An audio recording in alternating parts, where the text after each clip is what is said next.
Hi, it's Geoff here from Discover Double Bass. I'm really excited today because I'm welcoming a brand new tutor to the website. And if you haven't been to discoverdouble.bass.com, please go and check that out and you can learn all about the double bass. We've got courses about jazz bass, classical bass, all sorts.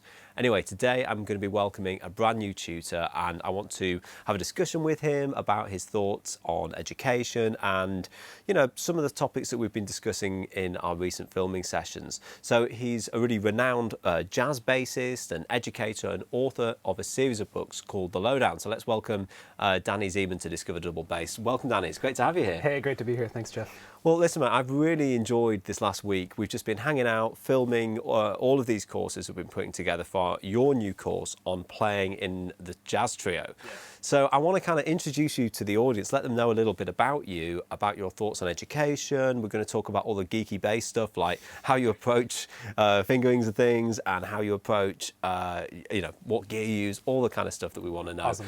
And we're also, of course, going to be talking about playing in a trio because that's the topic that we've been, you know, riffing on all week and you've been covering in this course. So first of all, just let us know a little bit about yourself and what you're doing at the moment.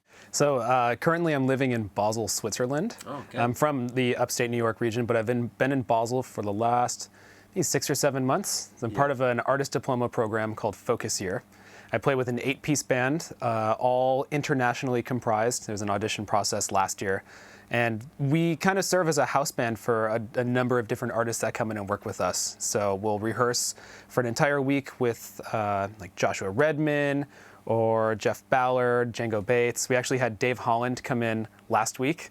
So in that case, Dave and I were both playing bass in the same band and rehearsing, and we played a concert, and it was just a fully immersive musical experience with no restrictions like academically. So we just play music all day, every day. And the crazy thing about this is that there's one person on each instrument. So I'm checking in with Danny, you know, hanging out on Facebook and things, and he's saying to me, oh, this week I've been, you know, talking to, I don't know, Jeff Ballard or, you know, Django Bates or whoever. Was it Chris Potter was one of the artists? No, Joshua Redman. Joshua Redman, yeah. So, I mean, it's just incredible, the opportunity you've had to play with these people. And there's one person on each instrument. Yes. So, yeah, and it's an international, I mean, obviously, it's a really, you know, incredible thing to be part of. I mean, how did you find hanging with Dave Holland? Let's just cut to the chase. You were with him last week, and I've been, obviously, you know, really starstruck just kind of, you know, hearing all about this. I mean, what was it like hanging with him? I mean, Dave Holland is like, he's like your warm, loving grandfather. You know, he came in and he just created a vibe within the band that was just it was so patient and so empathetic. And he's like, look, this stuff is really hard, but that's why we have rehearsal, and we're going to be productive and it's going to be good.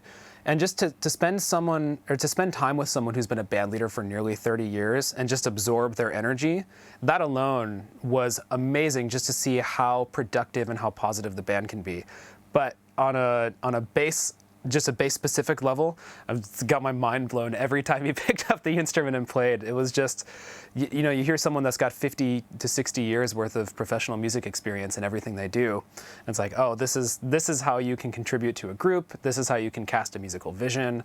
It was just so inspiring. He's humble, and yet he's like a mountain. He's like a rock when he plays. Everything is just so solid and so secure and so confident. And just to be able to, you know, try and absorb some of that was just life-changing. Yeah, I think just being in the presence of these people can be so exciting to see how they interact. And oh yeah, it must have been amazing spending a week. And of course you got to play with him, and you're sharing the stage, and you're doing whatever, duets and jamming and studying. I mean, what a wonderful experience. Yeah, he was the first guy I ever transcribed. Was he? So I got to thank him for that. I was like, thank you for making the record with Kenny Wheeler, the music for large and small ensembles. Oh. And he actually shared some great stories about that recording session. Well, I tell you what, we should leave it for. Yeah, I was about to say you shared them with everyone else, but we should probably hear it. Yeah, not to leave a cliffhanger out there, but yeah, it's just piecing it all together was just a amazing experience. One of my favourite records, if people are looking for a really cool jazz record to check out, is Angel Song. Yeah, Kenny Wheeler Angel Song, which is Dave Holland plays bass on. It's absolutely stunning, and just go and get a nice glass of whiskey or something, turn all the lights out, and just go and chill. Yeah, so totally. Definitely recommend that. So tell us a little bit about when you were starting out on the double bass, Danny. Do you have like a jazz background, a classic? I mean, obviously you're a professional jazz musician now, but did you play a lot of classical music as well? You know, what kind of stuff? You know, what music were you listening to when you got started? Yeah. So my bass beginnings were classically rooted. I studied with a jazz bass player, but he told me, if you want to learn to play jazz, you have to learn to play with the bow. And I was like, whatever, I'm 10, like I'll do whatever you tell me to do. So I stuck with the bow and did a lot of Simandl work and got into jazz when I was around 13. I just started writing bass lines all the time and listening to Ray Brown. That is great advice. Just writing walking bass lines. The way that you write bass lines is always going to open up new avenues and routes through the music than you would do naturally from playing, because of the kind of the symmetrical nature of the instrument, the fact that we tend to play that C minor chord the same way. Yeah. As humans, we're all drawn to that kind of repetition. And I also found that writing walking bass lines is hugely beneficial in new routes. So great piece of advice. Yeah, there. I was actually writing bass lines in the hotel this morning. Wow, This guy's a machine. So when I picked Danny up yesterday, he'd been for a run, before doing this filming session. I've been really impressed. It's been great to see that you're working so hard. And do you use the bow now with your jazz playing? Sometimes, not as much as I would like to, and that's something that I'm trying to overcome. I go through phases where I'll do a lot of bowed solos and I'll do some bowed practice, and then the aesthetic of bowing is different than the aesthetic of pizzicato. So I should check in with it more, but I'm trying to really solidify more right-hand technique and get the sound together. So I encourage anyone in that position to play with the bow as much as possible. And I am really thankful that I had a background, from when I was beginning the bass with the bow to even through college where I studied Bach and some other things. Benefits are enormous. Yeah. I mean, why you wouldn't want to, because there's just so much. I mean, apart from the fact that you get to play all this incredible music, that's written for the bow. There's all sorts of reasons in terms of intonation and developing left-hand technique. I mean, bit massive fan. And I really love the players like John Goldsby, who are soloing, and improvising with the bow in a really fluid way. It's certainly something I want to take more on, but a friend of mine referred to it as bow dodging. I'm a bit of a bow dodger. It tends to stay in the case when I get to the gig, so I need to just take it out and rip out some solos and hope for the best. yeah, exactly. Well, even with Dave Holland, he does he use the bow? He shared with me his warm up. He's like, I always work with the bow, and like he took it out and he had the most beautiful looking bow technique and the most beautiful left hand technique. Because some bass players, when we go between the bow and pizzicato, it's like, oh, now I'm playing jazz. Now I'm playing classical music. Sure. And his technique was just picture perfect. And he was referencing Oren O'Brien and all these, I think Fred Zimmerman, who has a bowing book. He's just like, this is such an integral part of my warm-up. I have to work with the bow. And it was just inspiring to see, just his commitment to that type of work. In terms of, whilst we're getting geeky with this stuff, in terms of like fingering systems, are you using mostly Simandl then? You don't have any kind of a bath or anything weird going on? Or weird, I mean unusual. Different to Simandl. I'm probably about to get lots of people hating on this video now, but anything different, or is it pretty traditional is what I'm saying? It's sort of developed to become more hybrid over time. Okay. So I started off Simandl like 1-2-4, and that definitely forms a foundation for what I do now. Yes. But I've also realized that on my bass, I have a normal string length is like 41 and a half inches, or like, 105 centimeters. That's right, yeah. There's going to be someone that's great at math that's just going to tell me I'm wrong. No, I think that is right. It's like possibly I think about that. Regular position for a 3/4 size bass. Yeah. And I realized because I have large hands that for me to try and shift, like once I get past D on the G string, like in that neck block position, I actually play more in tune if I treat that space as an interval of a minor third for the hand position. So D to F, A to C, and E to G, and so on, instead of just half steps between everything. So now I pivot more in certain areas because I have the sound in my ear. So I know where it's going to be. For certain things, once you get past the point of having a good relationship with your instrument and everything you do is driven by sound, it's like if I'm hearing the idea strong enough, whether I stretch a little bit or, it might be a little unconventional, but I feel confident that I can actually get the idea across now. 100%. I think that's the main thing really, is that it's all about clarity of idea. It's not about a technique for technique's sake. It's about using it as a way to express the melodic idea as accurately, or rhythmic idea as clearly as you can.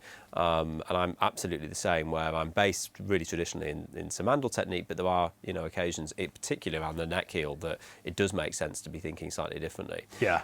So in terms of like when you were studying jazz and what's some of the best advice that you've had that you were given as a student?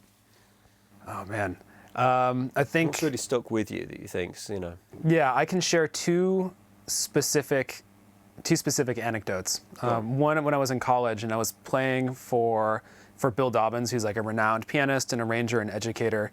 I was playing a bass line over "Smoke Gets in Your Eyes," right? The key of E flat and the bridge goes to B. And I played through it and I was like, my time feels good and I've got a good sound and I'm confident that everything was fine. And he just stops, he's like, man, your bass lines don't, I mean, he was kind about it. He's like, your bass lines don't sound good. The content is really weak. And for like a split second, I was really defensive. I was like, what do you mean they don't sound good? Yeah. And then he's like, no, check this out. And he sits down at the piano and he plays verbatim the bass line that I played on the tune. It's like amazing how he was following along. He's like, yeah, see, at this point you always do a half step to the root here, and a half step to the root here, and a half step to the root there. And he basically deconstructed my entire methodology in like 1 minute. Terrifying. And then he's like, this is what you can do with a bass line. This is what it can sound like. And he plays the most melodic, like one of the most melodic bass lines over that tune that I could have ever dreamed to do. So I was like, Bill, what should I do? Tell me. He's like, well, first off, just know that everybody's always listening. So be responsible for what you do. Don't think about it as just, oh, I have to play half steps to the root. That's a bass line. He's like, you're a melodic instrument. So everybody's listening. Yeah, everybody's listening. And you really have to do your due diligence to make sure you're serving the music. So he made me do my homework. And he suggested, checking out Israel Crosby and Paul Chambers.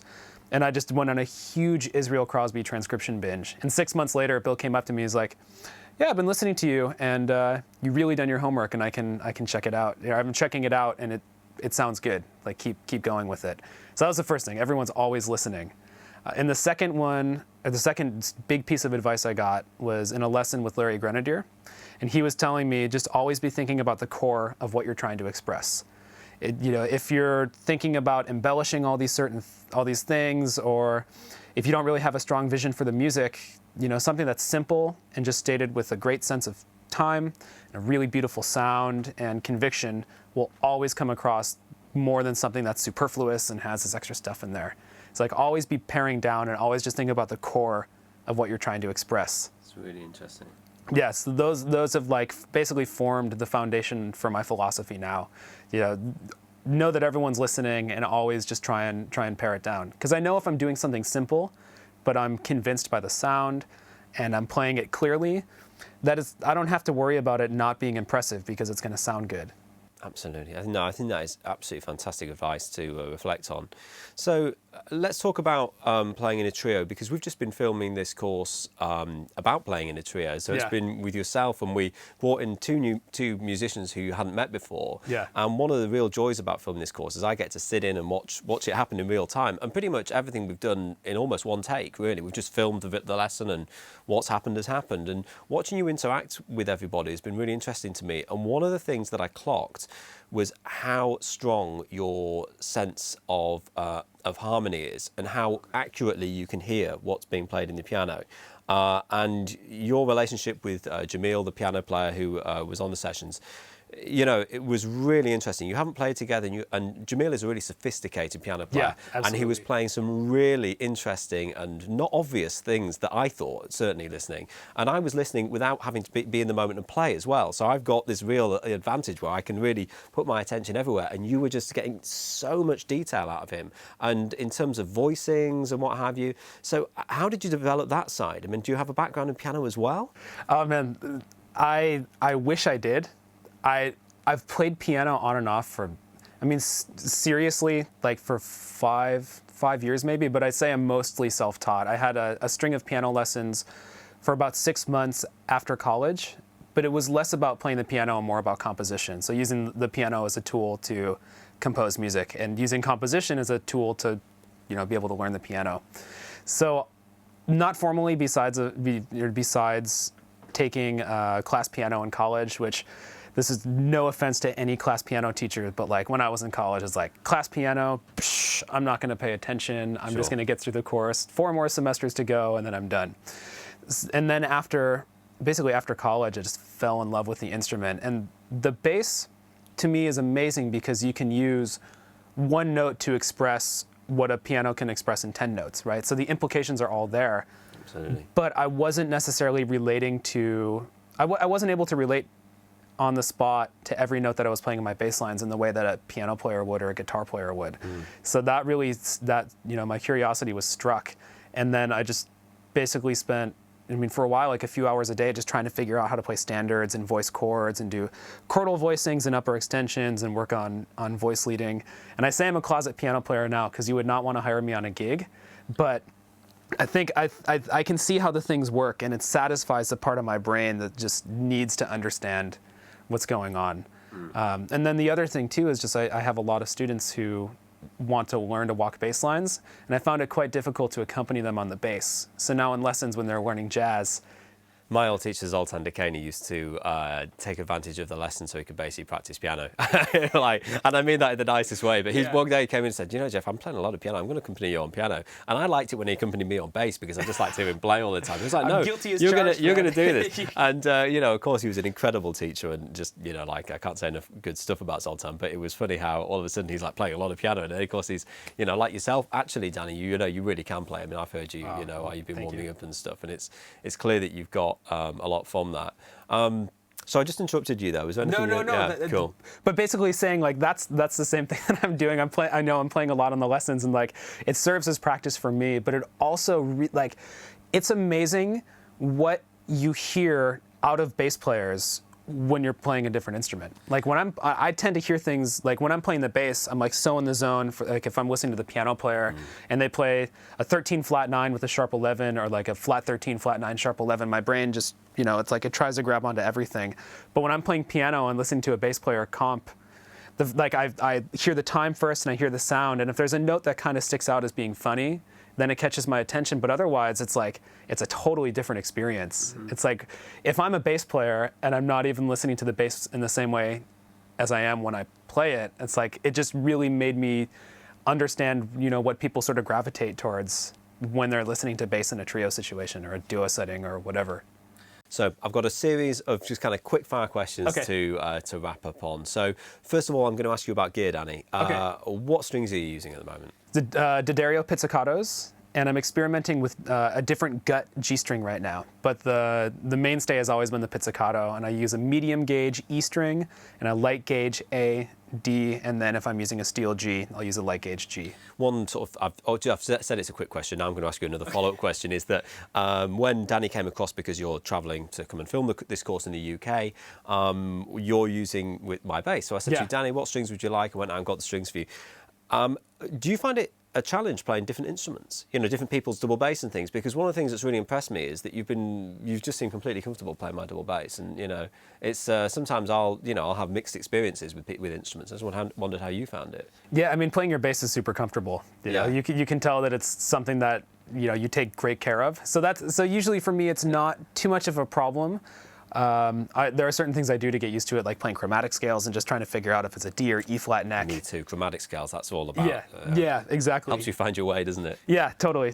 But the other thing is just if the bass is set up well where I can adjust the bridge, then usually it's not too much of a problem. But I've had some scary basses. We've all had scary basses traveling, where it's like the venue has provided you an instrument and then the action is about this high. I've had some where it's just been completely pointless me being there, and I've flown out to a different country and I'm playing and I'm just like, there's absolutely no point me being here. No one can hear anything I'm playing. Exactly. I'm just stood here with a bit of furniture, really. Totally. But obviously so you're using D'Addario pizzicatos, and I just want to give the ultra geeky kind of thing, is that you're using a medium gauge E, but the light A and D. Yeah. And it's suited my bass really well. I've enjoyed having them on for the sessions, and at the minute we're experimenting with the olive gut G. Yeah. But that's the kind of thing that you're using. What about in terms of the instrument yourself? What's your main double bass back home in the US? So it's a Morelli carved bass from I think it's from the late 40s or early 50s, and then I'm told the tuners are like pre-World War I. So it's just one of those factory basses that was thrown together. The story behind it was actually given to me in totally just crusty condition. Like there was like one original gut string just wrapped in silver on there. I love this. It hadn't been played probably in 50 years. Yeah. So it was given to me, and I had my friend Justin Rister at String Instrument Services in Fairport, New York, which is the hub for Shen Instruments. Chalmers. He did a total rehaul on it. And then I had Jed Kriegel in Boston do some more work on it, just changing some angles and just doing some little quirky changes. And now it just sings, man. Like, I love it. It's a smaller bass, but it's got a lot of punch, and it's very even from low E to all the way up through G on the thumb position. And we were bigging up Shen basses earlier on as well, weren't we? I mean, you're a fan of the instruments as well. Yeah. Would you recommend them to someone starting out? Yeah, I think Shen, it's a great instrument that can be set up very well. And even, throughout college, I played a Shen carved instrument up until I got, my recent bass. Yeah, the Morelli. I love the fact that you get this crusty old bass that's fallen to pieces and, bring it up out of the ground. I'd love to be a double bass luthier in another life. It's like when you get a dog that just shows up on your doorstep and it's like, hi, I'm yours now. It's like that was the bass to me. It's like, oh, I have to take care of you, Aww.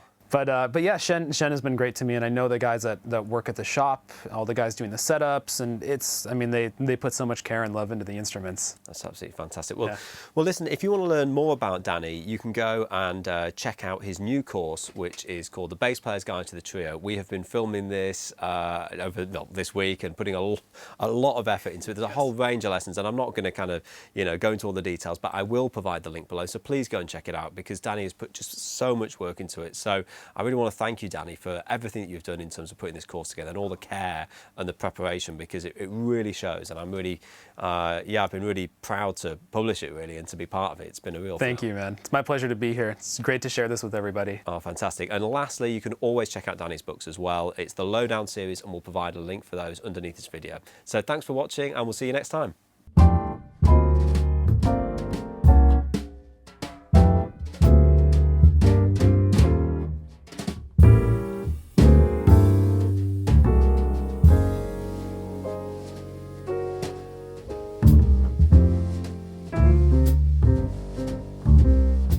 Hi, my name is Danny Ziemann, and this is the Bass Player's Guide to the Trio.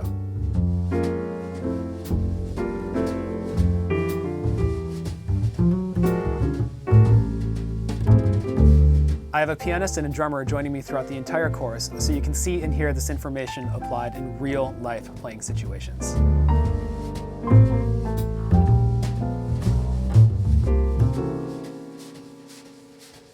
This course contains detailed transcriptions so you can follow along with all of the exercises that we do at home.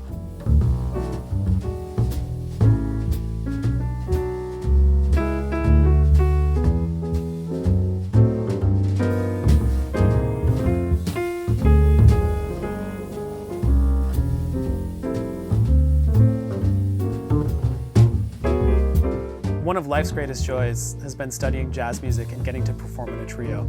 And in this course, I'm privileged to be able to share what I've learned so far with you to help you on your own musical journey.